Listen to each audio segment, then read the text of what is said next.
everyone, and welcome back to Let's Play Illusion of Gaia. In the last part, we finished off the Great Wall of China and got here to Euro, and now we're being shoved out of a store. This is actually a little bit of a side quest you have to do. You have to wait here for about 2.5 minutes, so I'm speeding this up. With Monty Python music, because it seemed the most fitting at the time. You do want to do this for one of two reasons. One, if you're not doing gem collecting, this is the only way you can get a certain power-up. And another because stat increases.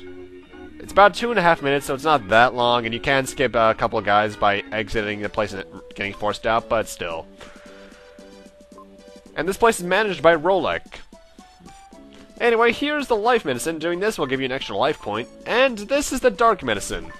If you did not get 30 gems to get the Dark Friar upgrade, you could get it here for free. So in reality, if you're going for only max stats, you only need 20 red gems.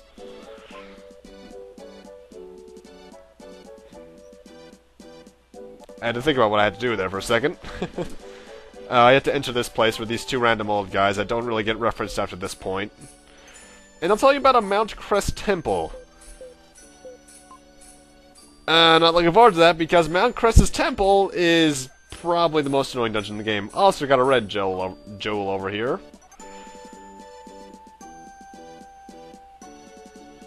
I mentioned it in the last part, but I really do like Euro from a design standpoint. Really nice place. Well, almost nice place.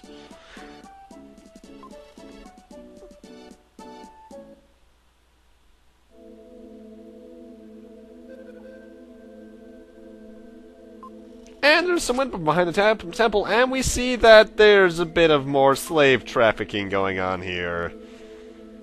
Dark. And it's apparently Neil's parents who were in charge of this, too. Wait, wait a minute. Terrible diseases that turn your friends to oh my god, this is JoJo. I wonder how many of you get that reference. Well, JoJo Part 8 at least. Ugh. Actually, didn't another game do that as well? Either way, here's Gem, because we get that. The reason I went in there was purely for the red jewel.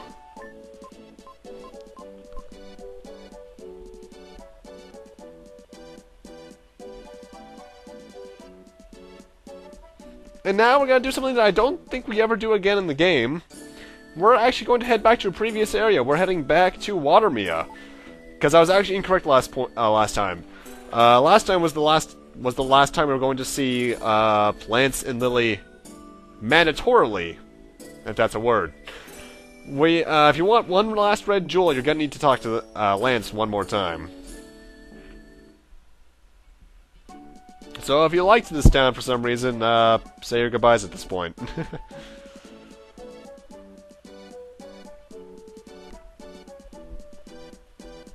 Hi, Lance, give me things. Apparently belonged to his father, so, yeah. Also, Lance, why are you and Lily living in a house that you're technically borrowing instead of your father's place? Freeloading. Let's drop that jewel off to Gem.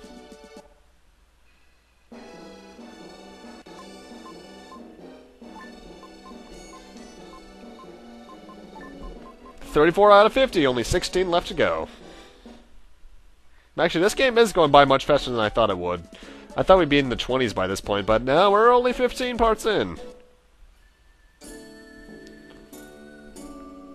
Mind you, 15 parts in is the entirety of Final Fantasy 1 for us, but I haven't even recorded the commentary for that stuff yet, because my brother's not over here yet. Anyway, I went back to Euro off-screen so we could head to Mountain Temple. Oh, great. Welcome to what is easily everyone's least favorite dungeon in the game. I dislike Mu just slightly more because of the water gimmick, but this place is pretty bad. First off, there's a lot of enemies in this place. You got the blue skulls, which go back and forth in specific areas. Spiders, which like to spit venom at you and can actually go from platform to platform. Gold skulls, which can actually go back and forth between specific areas, except they are more limited to their area, and they can shoot lasers at their eyes. And then you got these flute player guys, which move around the areas that they're in, generally in a circular formation, I believe. And will generate 4 fireballs, which you can circle around them, and they'll eventually dissipate in a fashion similar to how the upgraded Dark Friar will work. And there are a lot, and I mean a lot, of enemies in this place. I think there's over 100 of them total. Specifically, it's more towards the skulls, though. Ugh.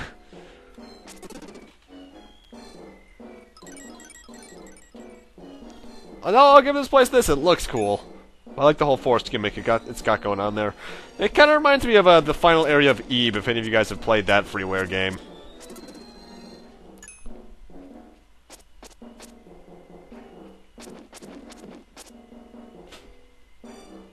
There's the gold skull. Oh, and if you find yourself being low on HP in this place, do not worry. There's a couple of dark spaces. I think there's a total of 3. So nothing you really have to worry about there.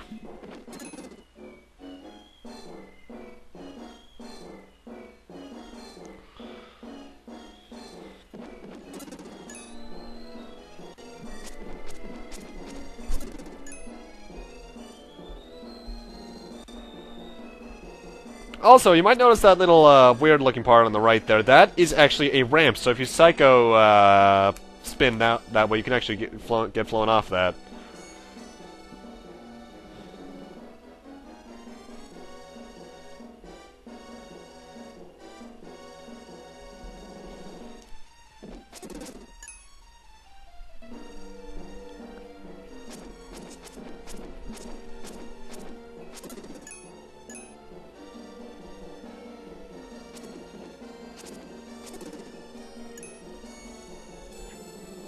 And actually, coming up here is that fourth enemy type I was mentioning, the flute players. They don't have that much HP, so they're not that annoying, but they do hurt, so watch out for that. In fact, a lot of the enemies in this place do hurt, although there is no boss. We're only here for a specific item, and then we leave once everything's done and over with. I think one of the old guys back in town mentioned it. We're here for some sort of mystical teapot. As odd as that sounds. Also, one of the things I really do dislike about this place most is that it is very maze-like. More so than a lot of the other dungeons, actually. Not the most maze-like dungeon I've ever been in. That probably belongs to something in the Shin Megami Tensei series. Or maybe even, the Water Temple. But it's still pretty bad.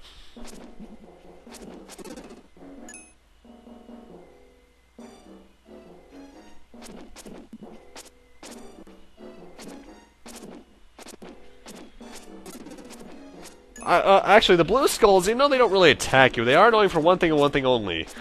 Some of them, their paths take them off screen. You'll see one of them later in the part that I actually have to wait for it to come back on screen to kill it.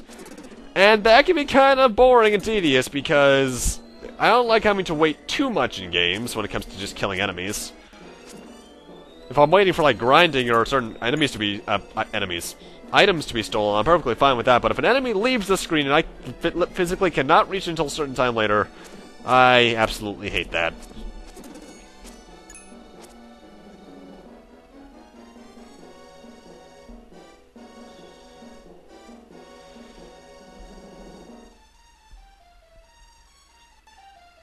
And I missed 2 enemies in this place, which is actually kind of annoying.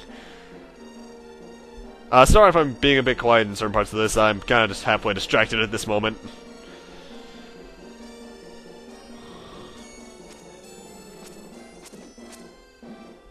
I will say the Gold Skull's projectile, while it can hurt, I think it does a full 2 damage. Yeah, it does. It is fairly telegraphed and easy to dodge, so it's nothing too bad.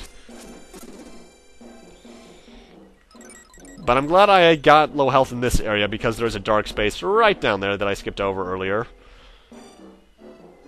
And I did have a reason for skipping over it, mind you, because there is actually a Freedom statue in there that I will need to transform into, but I couldn't Psycho Spin without that, so I needed to get back into this part of the area.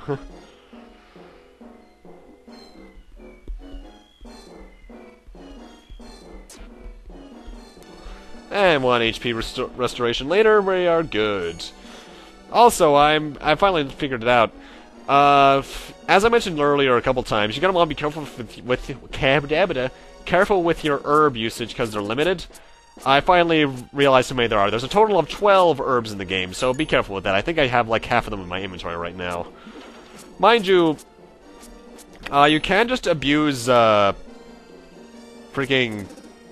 renews, which are the extra lives you got there in the top middle of the screen, to get full health, but keep in mind that once you run out of those, you get a game over, so it's never good. And actually, well, first off, that's the powered up Dark Friar. That thing does a good amount of damage. What was I gonna say? Your renews do get saved, but that's pretty much it. I forgot what I was gonna say earlier. Damn it! Don't you hate it when that happens?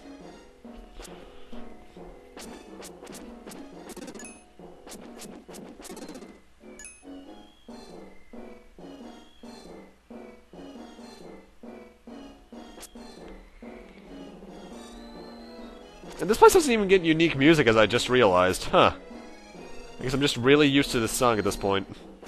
Yeah, wow, 19 damage. The powered-up Dark Friar is really powerful.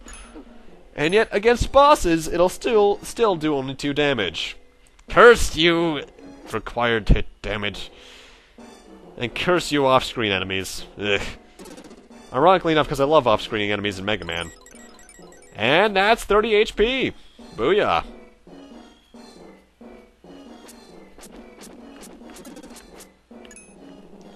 Anyway, the path I'm going on, getting the power-up aside, is pretty optional.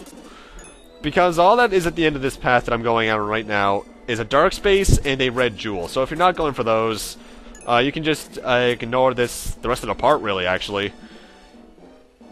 Well, almost the rest of the part, and move on to the next one if you're watching this in the future!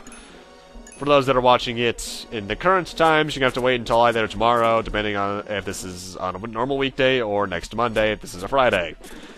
Honestly, I don't know how many videos I have queued up, so I'm not sure the exact upload date. I'm gonna guess sometime in November or October.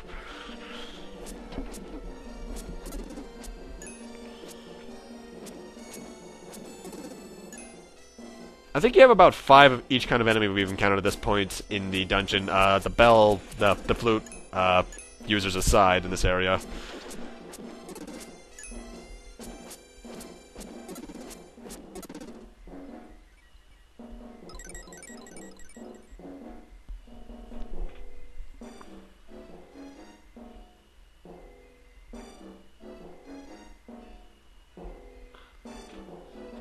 And as I mentioned earlier, there's just a red jewel at the end of this path, which is unnecessarily long, mind you. And that's good. Since I want to show off everything in the game, I do need to get all 50 of them because it unlocks a certain something that I've never actually done before. But I'll probably use a guide for it anyway, those who have played the game, or Soul Blazer, the one that game the trilogy that takes place before this, know what I'm talking about, probably. I haven't really gotten into the rest of the trilogy much, have I? Huh. I'll save that for later, I suppose. By the way, I was in that dark space for about 2 minutes because a spider came out of nowhere and almost attacked my hand. Oh, that was freaky. Oh, spiders, we will forever have a primal fear of you. Anyway, now we can progress on with mandatory stuff in this place. Go up this path and just follow the path from here. That's when it gets you to the next screen. But with us getting to this next screen, I'm going to need to end things off here. Thank you guys for watching. Rate, comment, subscribe, all that kind of stuff. And next time on Let's Play Illusion of Gaia, we'll be continuing on here in the Mountain Temple and hopefully finding the teapot in the process, because I really do hate this place. See you guys then.